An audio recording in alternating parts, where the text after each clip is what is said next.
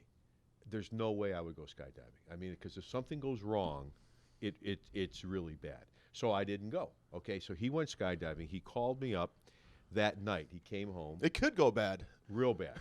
And so he called me up and he said, let me tell you what happened. The instructor that was supposed to guide me down, they hang on to him, didn't do it right, and he landed hard, and he screwed up his hip real bad. Really? He said, can I sue? And I said, absolutely. I said, we have a great case. He said, really? I said, yeah, but the only problem is we'll have to name your mother in the lawsuit. He said, sue my mom. Why? I said, because she raised a fucking dummy. You're cold, man. Does she have insurance? Are we allowed to take these mics out of this thing? Oh, Get comfortable. Oh, yeah. I want everyone comfortable at the Sit Down Zumock podcast. Put your feet up. We're all family. Yeah. We're all family here. You lived in Cleveland your whole life? Yes, born, raised. I'm as much of a local boy as you're going to find. Yeah. Yeah, born in Euclid, raised in Euclid, local guy. And I love it. I love Cleveland, man. Yeah. And you chose to live your life here and open your firm and everything else. Right. That's a lifelong Cleveland Browns fan. My first hero was Jim Brown. My dad took me to Hiram College. That's where the Browns used to have their spring training. Right. And I remember getting Jim Brown's autograph as a little kid. Oh, wow. He was a god to me. He was my first hero. So, yeah, I go way back. Yeah. So what do you think of this Browns' new owner? Well, I got strong feelings about Jimmy Haslam. And I'll tell you, here's a guy. Are you going to represent him? I'd like to represent the people he screwed.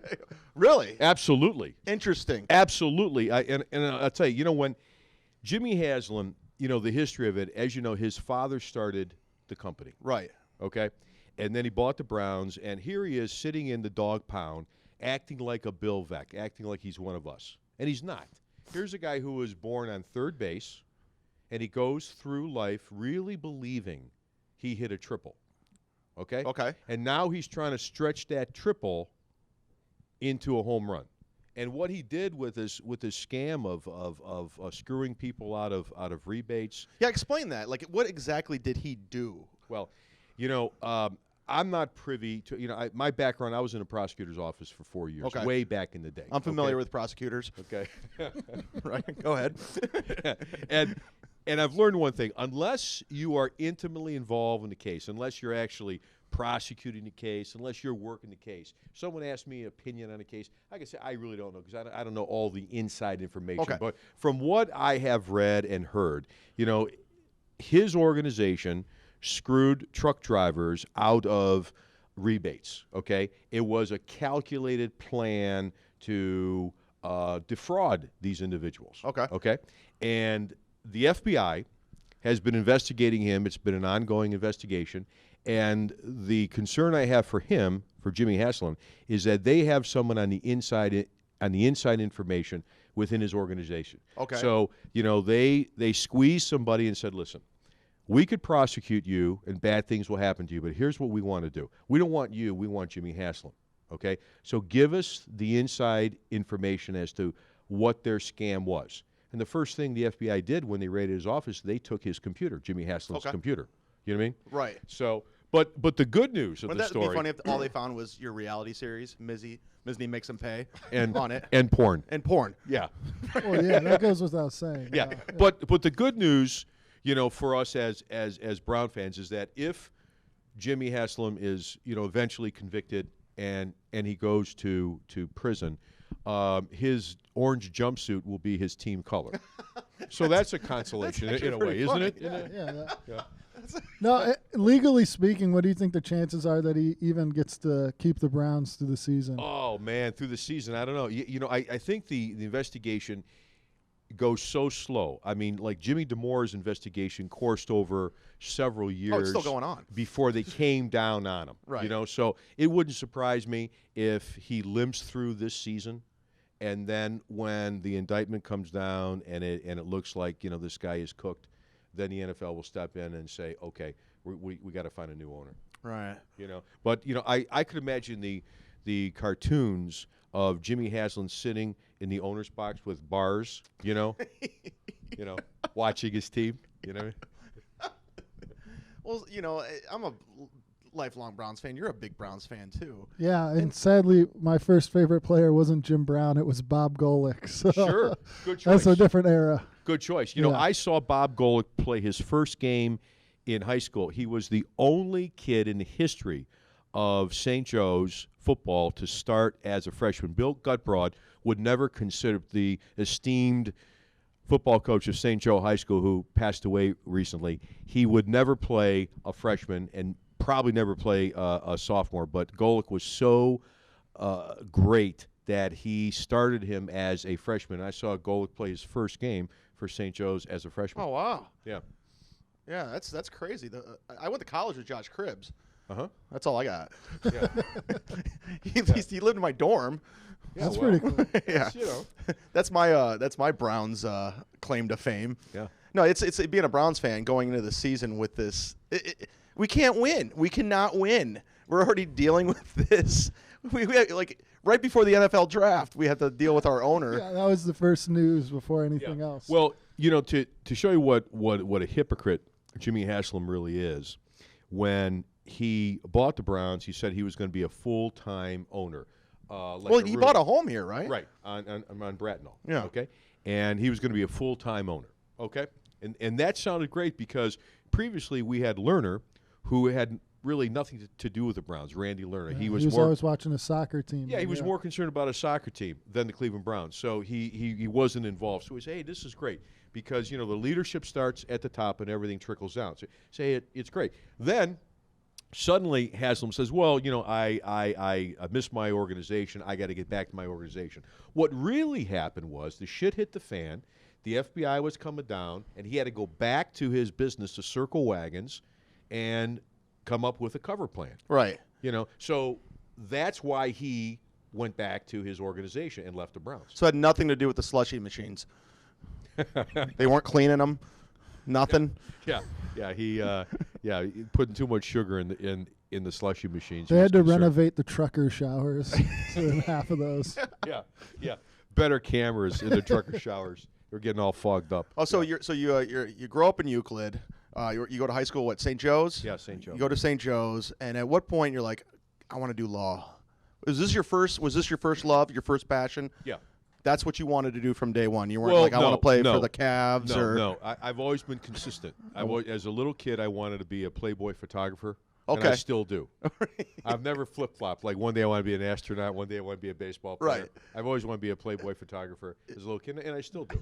If you put your mind to it, you can accomplish anything, right? Can't you barter some services, like do a case for free, let you shoot for a week? Wow.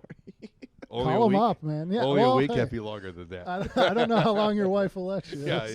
Yeah, right. So do you go to law school? Is that what happens? Like how did the transformation come? Well, before we get into that, when was the last time you had hair? Oh my God, I'm gonna guess here. I'm gonna say it was. Oh man, what's a Tim Misney haircut look like? In high school, is it curly? Well, I tell you, is it feathered? In high school, I had hair down to my shoulders. Is it a mullet? Down to my shoulders in high school. And now, my wife asks me this question all the time because my son Max, who's 3.5. She's saying, what kind of hair did you have? And, I kind of look at her like, you being a smartass? She goes, no, I want, And I said, well, I started off with red hair. Max started off with red hair. Really? Then it went to blonde, as Max is blonde now. Then what's your nationality? Slovak and Croatian. Okay. All right. And then it went to curly, and then it went to brown, and then it fell out. So that's the transition. That's how and one day it was gone. Well, not one day. It started, and I wasn't one to say, you see some of these guys with these part over here, and hair comb overs, comb overs and hair club for men. I said, yeah, screw it. I started cutting it short. Then one day, I don't know, maybe Mizzy's not going to rock a comb over. Maybe 20 years ago, I said I'm just going to shave it, man. Yeah, and it's a great feel. It's a great look. Well, thank you very much. Comb over would not be as intimidating on this No. mug I'm like, as the make way me you pay. look now. Guy has a comb over. It's not going to make anyone pay. Yeah.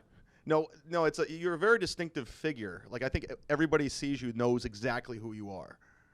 Like right. You're a famous guy in town. Okay. Yeah. Well, I didn't start out with the advertising campaign for that purpose, but it kind of branded it as such. Right. I mean, I was playing golf over at I'm a member of Little Mountain, and I'm playing golf. Drop some names. Who are you with? I was playing with Mike Oshway. Oh, ooh. And man, Mike Oshway is the best. I thought you'd be like hanging out like Bernie Kosar, like a bunch no, Frank Jackson. No, I got to tell you, my friends are from the old Super neighborhood. Pimp. The Cleveland Illuminati. Yeah. But I'm playing golf at Little Mountain, and I'm in the middle of a fairway, and I'm standing over the ball waiting to hit my second shot. And this golf cart is coming at me, at full speed. It's coming at me, and the guy's getting closer and closer. I'm thinking, well, okay. And he stops. Are you thinking lawsuit, or are you thinking get out of the way? I'm thinking, oh my God, old girlfriend. This is his boyfriend or wife. I'm thinking, I don't know what it was. So he stops, and he said, "You're Tim Misny." I said, "Yeah." He said, "I got to tell you something. When your commercial comes on TV, my kids get so afraid they have to leave the room." Wow. And I said, "Oh, I'm sorry to hear that." He goes, "No, man, it's a good thing because I told my wife if anything should ever happen to me, call Tim Misny. He'll make them pay." Wow. Yeah.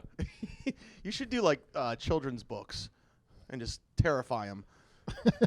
Like it just says make you pay, and then they get scared. Should be a pop-up, like your whole head pops out. Put a voice chip in there. Well, every night I give my son a bath, and then I tell him stories.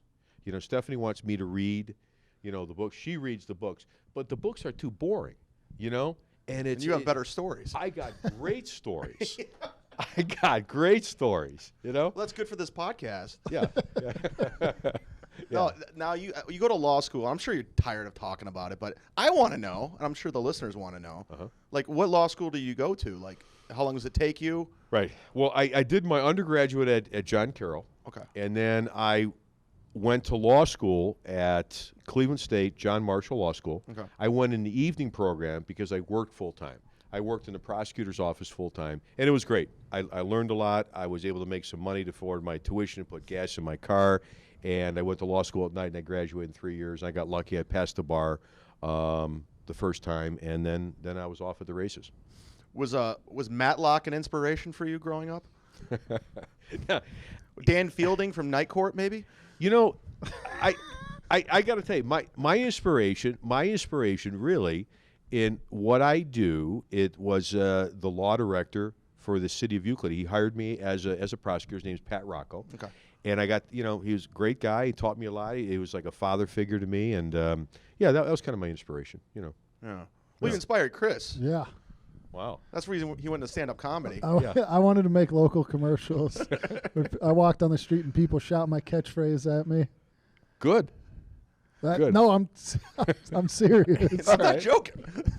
Wow. Like some people have like huge goals. Yeah. He wants local commercial and catchphrases. Man. That's it. I just want to be on at like 2:30 when you got to start $50 to air them, whatever. You got to start somewhere, man. Well, being a Clevelander, growing up in this area, and I'm a Cleveland guy too. I love the history. Yeah. And I love what's ingrained in the history with Big Chuck and Little John, right, and Barnaby and Lawson's Chip. Like I love everything about it. You're a part of that now. So when Tim Misny goes off to to heaven or wherever. Jesus. There's only two options, but well, maybe three. I don't know. Well, anyways, the point is, people are going to remember you, and they're like, "You remember that guy, Tim Misny? It'll be infamously known forever." You are going to be like, here is Bert K from Volks, and here's Tim Misny. You're that much higher on the list. Yeah. Until you get like rap music that sounds like it's out of a Casio keyboard, that's the only way. If he drops that, he might be able to get up to your level. Even then, I don't know. Yeah, probably not. I don't he doesn't think so. have the charisma. No, he's not going to work it the way we've got to work it. You were in a movie, right? 3,000 miles from Graceland. Is that true? 3,000 miles to Graceland. To Graceland. Right. It was with who was in that movie? Kevin Costner. Yeah. Who coincidentally is filming a movie in Cleveland right now, right, Draft Day. Right. Christian Slater. And the producer of it is the same guy who's producing my reality show. Kurt Russell was in it. Kurt Russell, you know. And so Eric Manis produced it. And he called me up one day. He says, you know, I'm shooting a movie in Vegas. And I'm going to be in Vegas for about 2 months. You want to come and hang with me? I said, dude, I work for a living. Are you kidding me? 2 months, I'm just going to drop everything and hang in Vegas with you? And he said, listen, I got a role for you as a pit boss with Paul Anka. Oh, wow. Oh, nice. Yeah.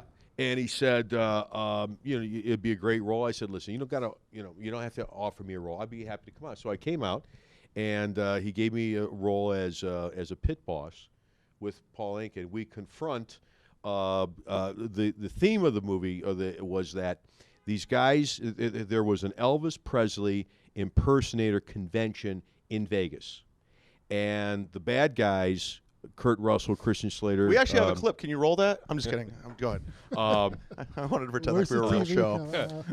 Right under there. They come in and rob the casino. Right. And everybody in the place, there was a midget dressed as Elvis Presley. Okay? Oh, wow. So, you know, you don't see that every day. You don't see that every day. So the thought being, you know, they come in and rob, and someone tells the police it was a Elvis Presley impersonator. And the cop looks into the casino, and there's 3,500 Elvis Presley impersonators. You see what I mean? Needle in a haystack. You know, so I had a role with Paul Anka. Okay. We were pit bosses together, and so when they introduced me to Paul Anka, they said, Paul, this guy's going to be a pit boss with you. And Paul Anka looks up at me and he says, he's one big motherfucker. Wow. And I said, nice to meet you, Mr. Anka. And he said, don't call me Mr. Anka. I said, come on, Mr. Anka. I got to call you Mr. Anka. And he said, kid, what are you doing tonight? And I said, nothing. He said, would you like to hang out in Vegas with me? And I said, are you kidding me? Get to hang out with Paul Anka? So he said, meet me at my trailer at 7 o'clock. We'll have dinner and we'll go out. And it turned out that he has family in Mayfield Heights. Okay. And he comes to Mayfield Heights throughout. You know, when he tours, he makes a point of coming through Cleveland, and he hangs out with relatives. We talked about restaurants. We talked about, you know, some of his relatives. What a great guy. Great Really? guy. Yeah. And now you guys friendly? Can you text Paul and be like, hey, what's the next project we're working on? I could text him, but he wouldn't answer it. Oh, okay. You know, I could text Obama, and he would. You know, but you have his number. No. Oh. He was so cool. And what I said to the guy, I said, you know, I never thought I would meet the guy who wrote the greatest song ever written, My Way. Oh. And I said, that's an anthem to anybody. If the guy's a truck driver, president of the United States, I don't care who. For a guy to be able to say, I did it my way. A corrupt Browns owner? A corrupt Browns owner. I did it my way. Right. Yeah. That's Did you fantastic. have any lines in the movie? Yes, I did. We had a lot of lines. So are you like in the union now? Yes, I am. Did you try to slip "I'll make them pay" in the movie? I wasn't that like, sharp did you look at about Coster that. like, I'm gonna make you pay? Well, that would have been great. Yeah. You Wouldn't should have been said great? that to Paul Anka after they left the Yeah. shot. Like, Wouldn't that be I'll great? make him pay. Like, You know, I get. Well, I'm gonna do it my way. I get royalty checks to this day. Whenever 3,000 Miles of Graceland airs, Like on TNT or something? you know, one time it was airing in Spain, Really? and I got a royalty check for $63 because it aired. Well, you're big in Spain, from what I understand. Oh yeah, como estás? There's Misny mugs all around Spain. Yeah. Snow scrapers. Can you believe it? Can you what's, believe it? I'll make them pay in Spanish. You should do. Yeah. You got to do that. Do it in Spanish one commercial. That'd be great. That would be great. We're watching the Super Bowl. Multiple languages. You know? Yeah. You know, this is an ethnic town. You know, some Croatian, little Russian, little Spanish, little whatever. Tim, you got to do that. Let's do it. Are you big enough now? You can just mark it in every nationality and language. I think we should. Corner it, man. I think we should. I'm Yeah. telling you, man. Yeah. That'll Yeah. be great. Yeah. I'm all about that. I want to switch gears. I just want to touch on it real quick because usually I do these podcasts with comedians and we like to make it lighthearted and silly. Yeah. But you can't not talk about it because it's the most topical thing in the country right now is the Seymour abduction, and I just kind of want to get your thoughts on the whole thing. I mean, there's going to be a legal matter involved, a huge one. Wow. I mean, like, how do you see this play out? What are your thoughts? Well, is there any connection with you, or I'm not saying you were responsible. well, personally, when it happened, I put a self-imposed news block on it for myself because it was too upsetting to listen to. So if you ask me details about it, some people have like a weird fascination with it, and they can't get enough of it. I found it was like information overload too. Yeah, I found it to be so revolting that I couldn't digest it, couldn't comprehend it. For an individual to do something horrible to a kid, it's like the bomber in Boston who put a bomb behind a little 8-year-old kid. Right. I mean, it's mind-boggling. Right. So that this actually happens. Like it's not a movie; it's reality, and it's a sad reality. Right. Yeah. Yeah. So, obviously this case is gonna. I mean, this is 10 years. I mean, there's so much to go through, and there's so much that's gonna come out in a courtroom. Right. I mean, is this guy done? Is he screwed? Well, like unbelief. Is it over? Death penalty? Tim McGinty, the county prosecutor. Right. Do you know him? Yes, he's. You know the people involved with the case. Yes. Right. Tim McGinty is a dear friend of mine. We went to law school together, and I've followed his career when he was a young prosecutor, when he was a judge, and then when he ran for office as prosecutor. And he's putting an interesting spin on it. He's talking about murder charges of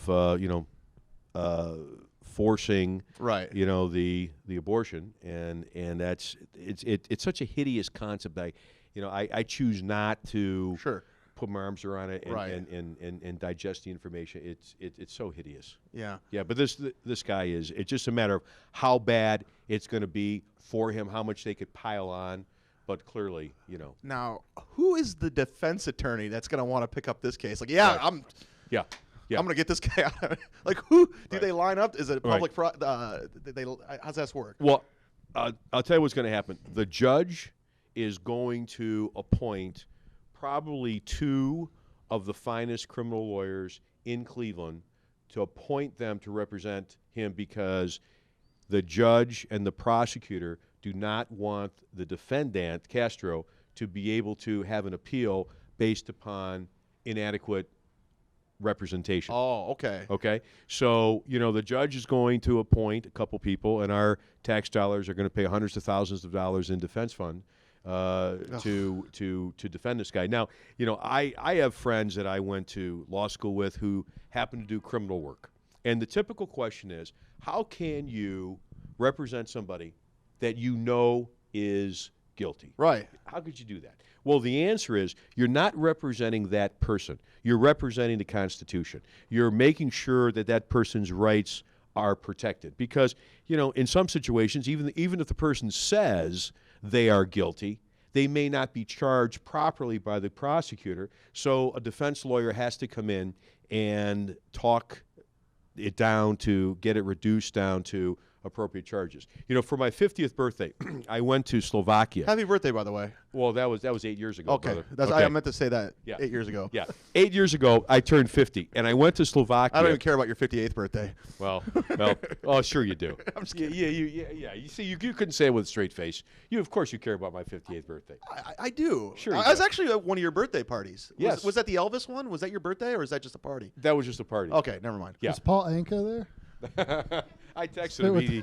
The theme? He didn't respond. But anyways. Completely sidetracked. I apologize. I went to Slovakia to research my family roots. The Mizny name is actually Mizanian. And when my great-grandfather came through Ellis Island, they changed it from Mizanian to Mizny. Okay. I have a visual of you like Christian Bale in the first Batman. He has like a backpack, and he's walking through the mountains trying to find... Is that accurate? No. Okay. But anyways, it's full of law reference books. Yeah. He has like a map, binoculars. He's looking at no, baby. I flew first class. Are you kidding me? Okay, fair. Come on, please. Limo picks me up at the airport. Okay, takes me to a You're hotel. More like Tony Stark. Yeah. Thank you very much. So when I lectured at the local law school in Bratislava, okay, and I said to these kids, I said, you know what? if you're ever representing somebody who's not a nice person, and sometimes that happens, you're not representing them, you're representing your Constitution. Mm-hmm. Now, your country just adopted a Constitution. Throughout the history of Slovakia, they once were, taken over by the Nazis. Then they were taken over by the communists. They had their asses kicked throughout time. And I said, I bet everybody in this room has a story where their grandfather, great uncle, somebody was taken away by the communists and never seen again. Taken out back by the Nazis and shot because of the resistance, okay? And I said, now you have a Constitution, you have a Bill of Rights, and you defend that with passion. You're not necessarily defending the person, you're defending the principle of a Constitution. You ever been in a situation where you had a client and you're like, this guy's guilty as hell, but I got to do my job? Well, I was a prosecutor for 4 years, and then I was an attorney for the Cleveland Police Patrolmen's Association for 4 years, and my specialty was representing police officers when they got in trouble. And sometimes it was very serious trouble, right. So my job was to step in and make sense of it and see if they were charged properly. There's a burden of proof, and the person could be charged with whatever crime. If the prosecutor cannot make the burden of proof, which is beyond a reasonable doubt, it's a tough burden, then the person has to walk. So I did that for a while, but for the last 32 years, I've just been representing the injured victim, so I haven't done any criminal, nor would I. Right. Well, why do you hate Mayor Frank Jackson? I'm just kidding. I'm starting rumors. It's his accent. Yeah, that's accent. That's good. Yeah. Is there a guy Tim Misny hates out there? Is it an arch rival? Oh boy. Like your Lex Luthor, or Luger? Is it?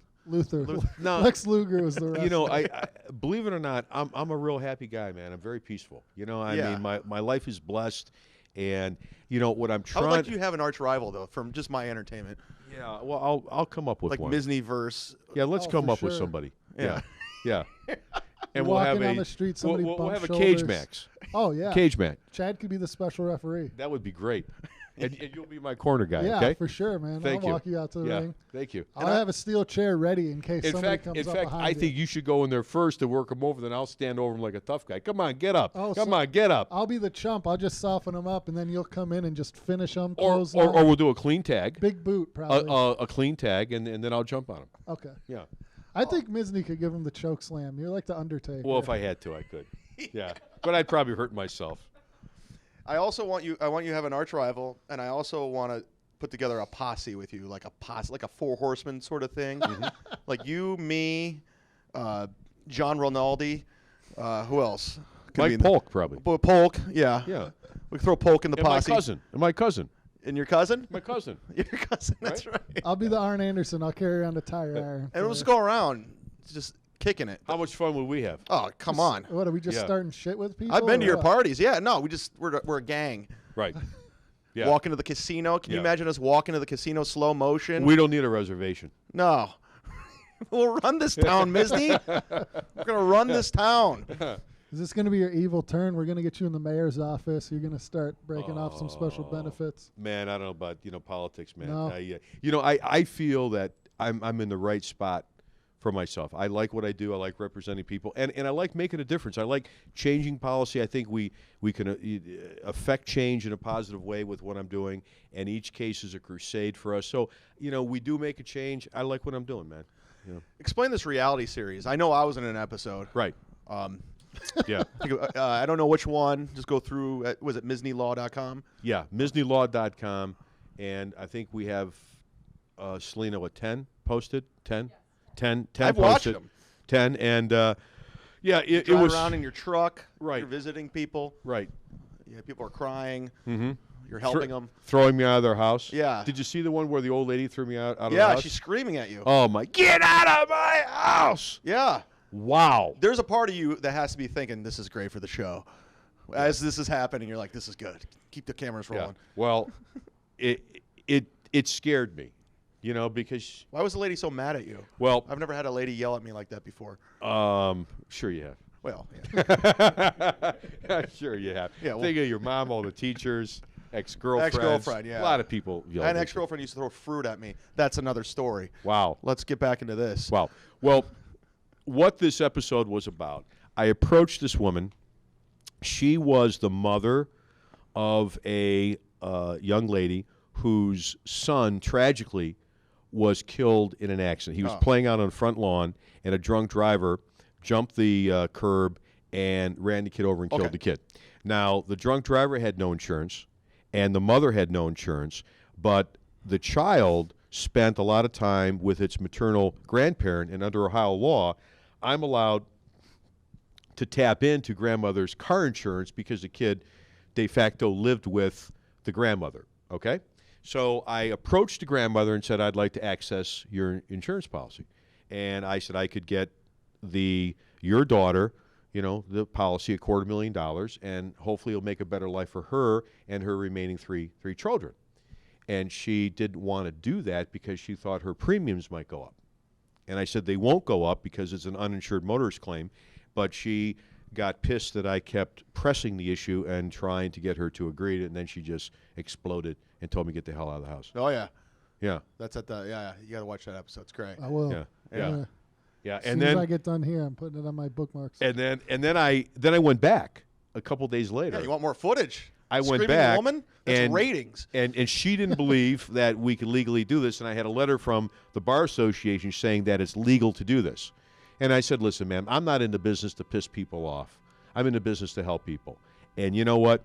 I'm just trying to do my job. And she said, you want to come in? And I'm thinking, a couple things could happen here. Number one, she could offer me some banana cake.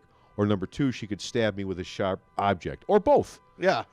Or throw the banana cake. Yeah. So and then stab you. So she tells me to sit down. So I'm sitting at the corner of the table with my back to the wall. And eventually she agreed to go along with the program. And it worked out. So it all worked out. It was all did. resolved. Yeah. Or do we have to tune into episode 12? No, that worked out. Did you go in there by yourself, or did you have hired goons backing you up?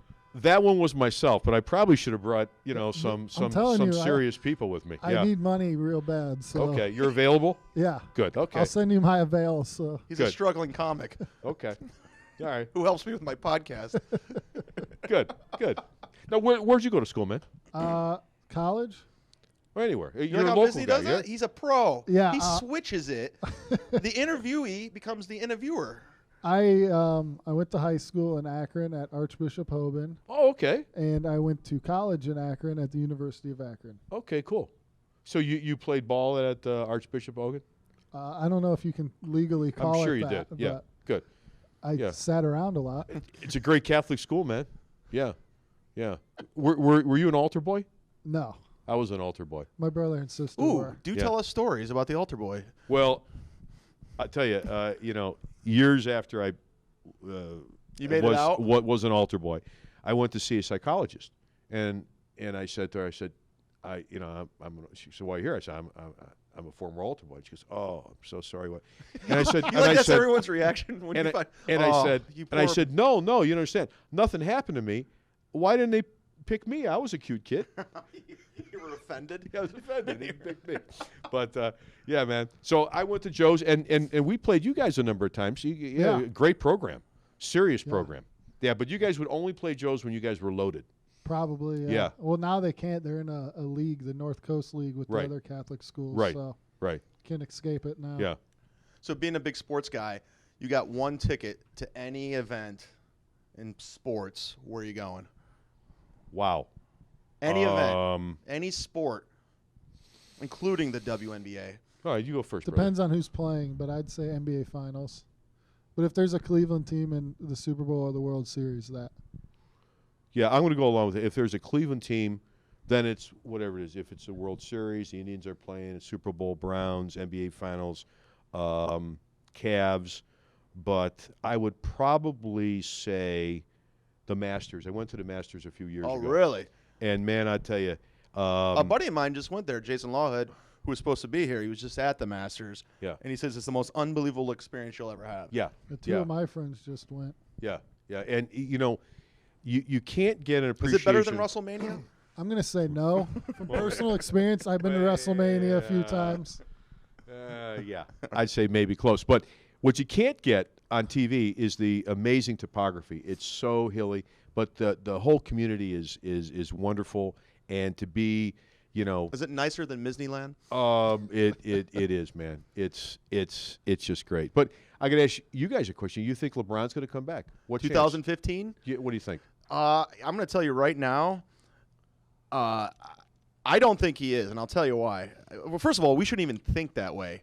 Why is this kid still holding us hostage? Yeah. Like, he plays in another city on another team. We're like, is he coming back? Is he coming back? It's the ex-girlfriend analogy. Yeah. It's like he left. He's with a better-looking girl. Yeah. We want her back so bad, and we're waiting around. Yeah, we gotta move on with life. There's other girls out there. She broke up with you, married a good-looking rich guy. Yeah. And she's driving around in her convertible, and you happen to see her. She looks at you, and she gives you like hi, and you keep walking, and she turns, and you think, I think I got a chance. Right. I think maybe. Yeah. Yeah. And then he'll flirt a little bit. Yeah, maybe. Yeah, he's but just keeping the door open. He's not. well, back. Not a chance. My prediction. I'm say it right now. My prediction. You're on record, Chris Clem? I'm on record. He's not coming back. Right, I don't want him back either. Well, go ahead. I'll extrapolate on that. Who would want that amazing MVP back? Not only is he not coming back, I think he's going to end up in a Lakers uniform. Really? Yeah, because I think what's going to happen movies in that time, to project the time, he's going to go to L.A. and they're going to sit down with him and say, okay, Kobe's gone. Maybe Dwight Howard is with us, is not with us, depending upon his back situation. I don't know. But they're going to show all the free agents, and they're going to say, here's a pen. Circle who you want on your team, and we're going to go get him. And he'll be able to put an all-star team together, and a team will be built around him. And L.A., it's going to be tough for him to say no to L.A. But that's basically what Miami did last time. Right. So. Right. But it's a storybook ending if he brings it back home, makes good on the championship. Yes. Local boy comes back. Everything's forgiven. Right. He has a legacy now. Yeah. I mean, it's a great story. But you still think he's going to Lakers? My guess, yeah. I think it's going to be. I think it's going to be Lakers, only because L.A. is. I say he retires from basketball in 2015 and joins your firm. Wow. The newest member of the Misney posse. Wow. No, I don't think we'd have him, man. I don't think we only have loyal people on my crew. Selena will tell you that, right, Selena? Our number one thing is loyalty. Really? Sure it is. Really? Sure it is. Do you remember representing Sam's case? Do you remember? She says you were her attorney at one point. I don't know what? Yes, absolutely. Absolutely. Well, you see, last time I saw you, did you have the scarf. You didn't have the head thing. Absolutely. Yes, it's great to see you. Holy smokes. Small world, man. Yeah. It's a small world. I've done this for 32 years, and I can't tell you how many clients I've had over 32 years, and I walk into places, and people say, hey, you represented me. You represented my mother, my father, something. So no matter where I go, there's always a connection with a former client. Yeah. What was that about? Like, was he? We're not allowed to talk about it. I'm not supposed to. Oh, is it still? But it worked out great. Am I right? Still pending? No, it's not pending. Yeah. Let's talk about your court case. How about that? I think I think Cleveland's talked about it enough. Yeah, it worked out great, and you were a pleasure as a client. You were wonderful, and if you think all of my clients are as nice as you, you're wrong. You were just it was a lot of fun, and we got it done, and it worked out great, as it should. Happy endings. Yes, that's what it's all about. Well, I'm married now, man. Trying to throw a little happy. No, it was great. Yeah. So, where does Tim Misney go now? Like, what's the end game? I know you got the Twins coming. Right.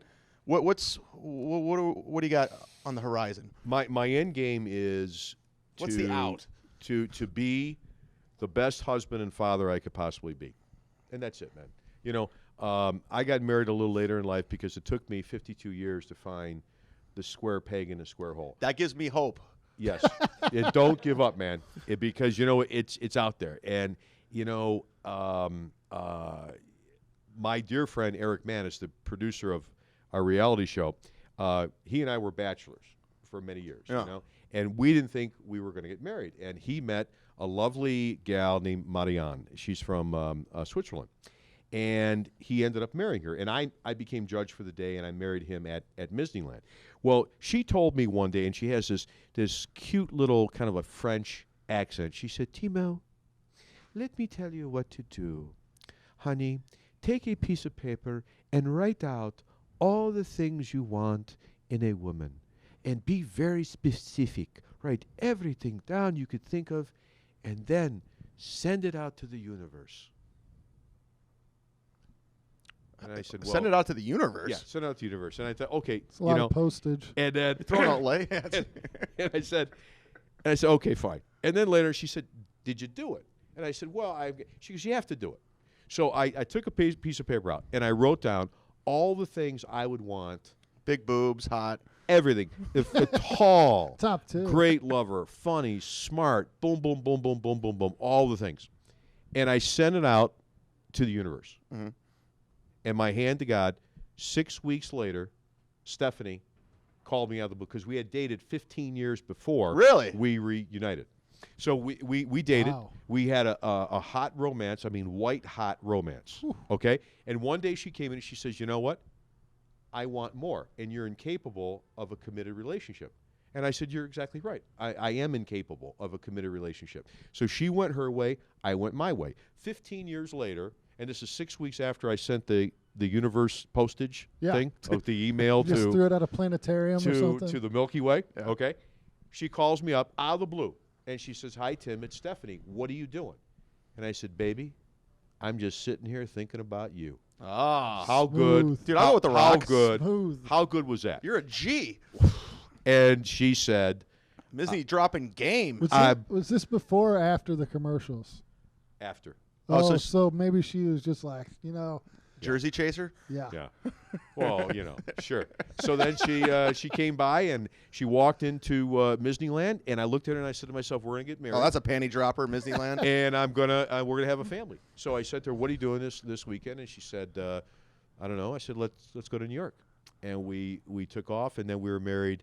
I don't know, 6-7 months after that. Wow. But Really? she is so wonderful in my life. She's the pillar. She's funny. She's smart. I mean, and she actually laughs at all my jokes and really laughs. It's like like a Phyllis Diller Not like laugh. Chris Clem kind of laughing. Like a Hey, man. like a polite, but like a Phyllis Diller laugh. You know what I'm talking Oh, about? yeah. Like Ah! Yeah. Yeah. So what do I want? What do I want to achieve? I'd like to keep doing what I'm doing. Helping people, making a difference.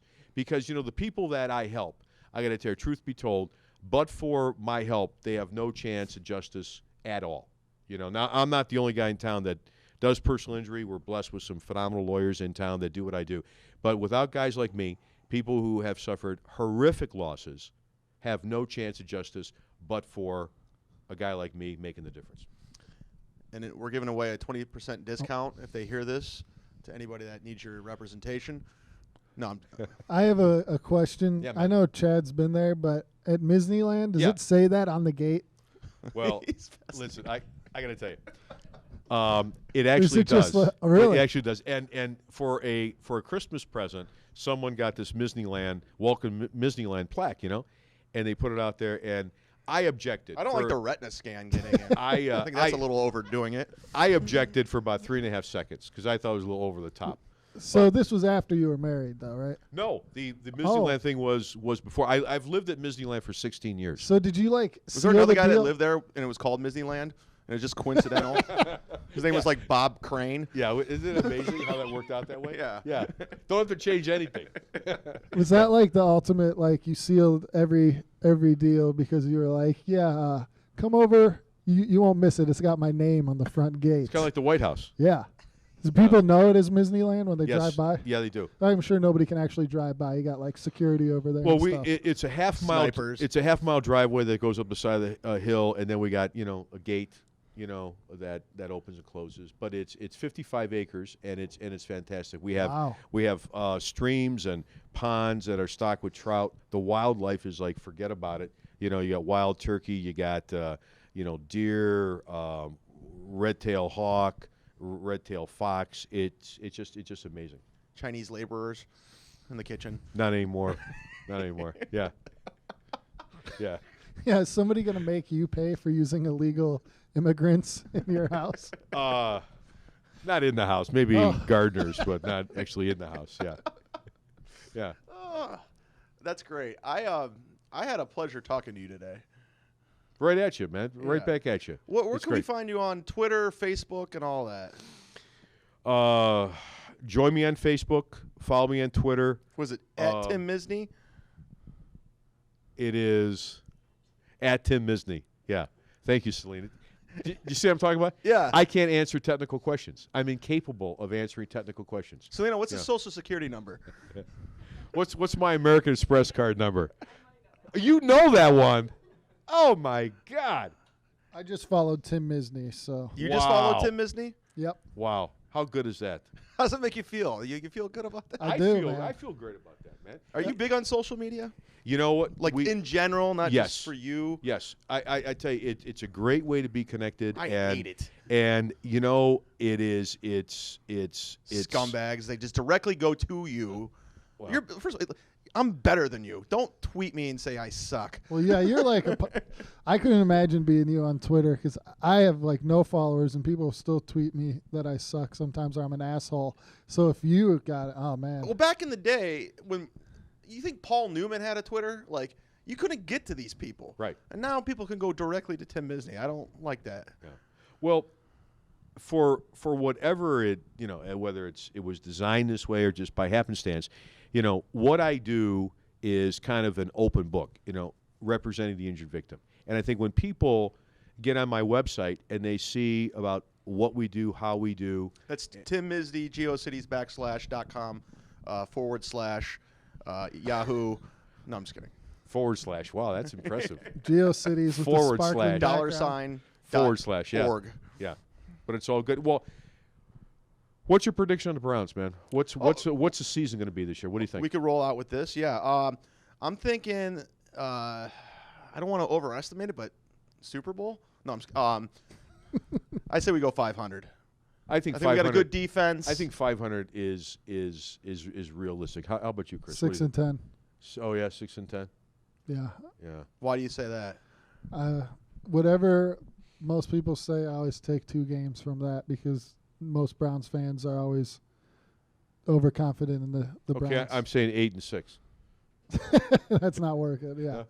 It's funny is like Not working. Come on. I have a friend that almost every year is like, man, they're making the playoffs this year, and I just shake my head because you got to be realistic at this point. Yeah, but 8 and 8, they could happen. it could happen, and a lot of it is, who's healthy, who gets hot, and if they're somewhere around 8 and 8, it is possible to sneak in. And as long as a Cleveland team is in contention, like the Tribe's in contention, we're 2 games out.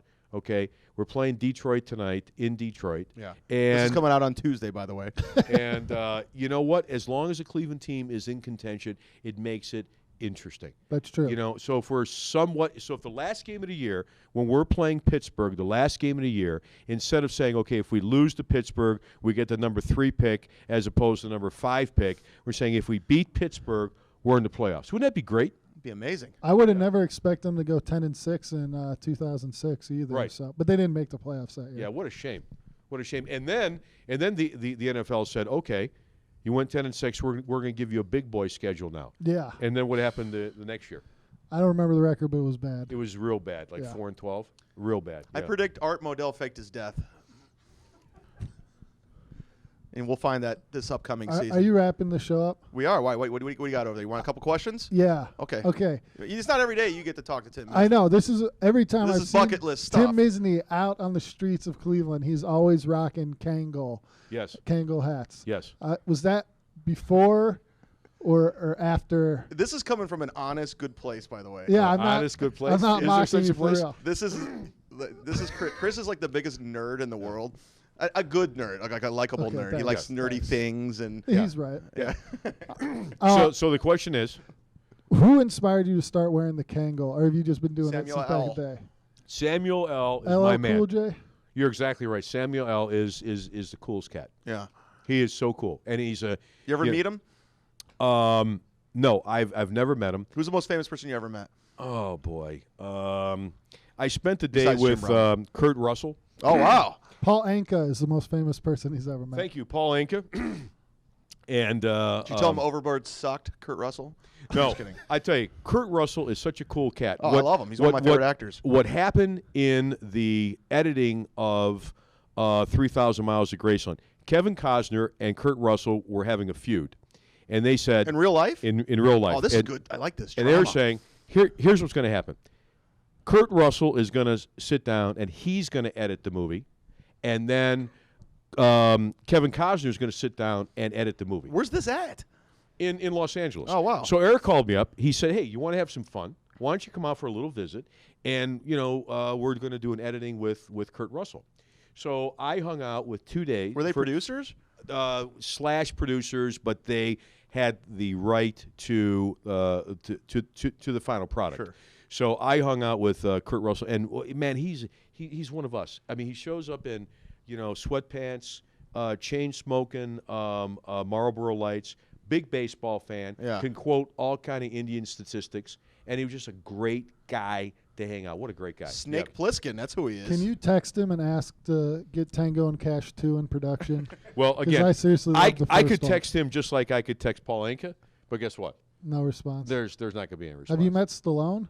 Have not met Stallone. Okay. Yeah. I'm getting all the questions out. Get Joe. him out. Get him out. Yeah. So the Kango. We're going back to the Kango. Okay. Yeah. The question on the Kango was. Who inspired you to start wearing it? Was it LL Cool J or Samuel? It was Jackson? Samuel, and now I buy Kangos for my wife and my son, and it's great. Well, I like it. Yeah.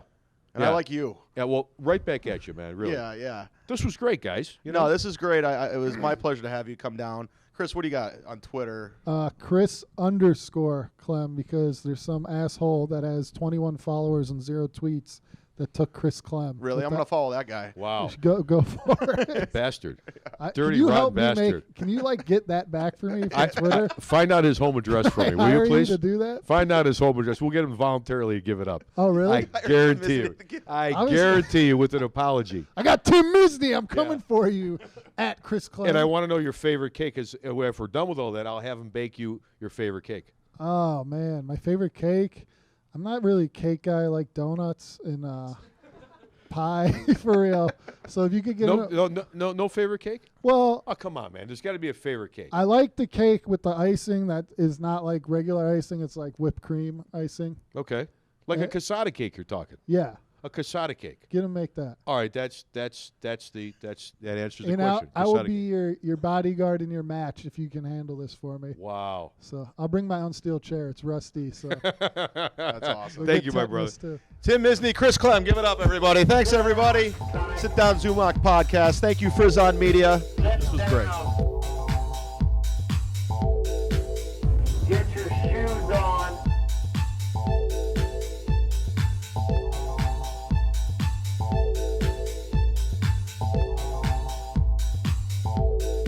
Sit down, Sonic. Sit down, Zumock. Sit down.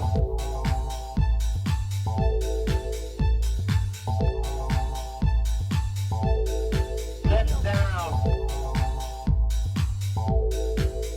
Get your shoes on. Sit down, Zumock. Get your shoes on. Sit down, Zumock.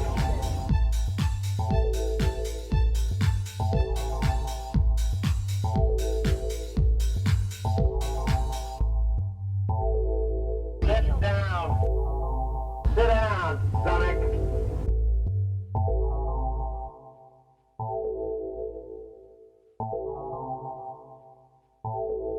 Sit down. Get your shoes on. Sit down, Sonic. I've got at least one pair of good shoes in the back of the closet somewhere.